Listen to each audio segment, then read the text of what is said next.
When we have people come through, we teach them 5 different characteristics that make this style authentic. One being the dough and the water content in the dough. It's 70% hydrated or more, which creates a very soft center and airy and crunchy outside.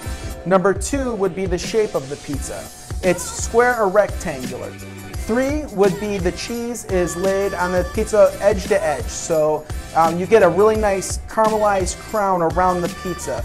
Number 4 would be, it's a deep dish, and don't be confused, it's not super heavy like a deep dish we've all learned to know, like a Chicago style or something like that. It's very soft and airy, so it's not super heavy. And last but not least is we ladle sauce on top of the pizza.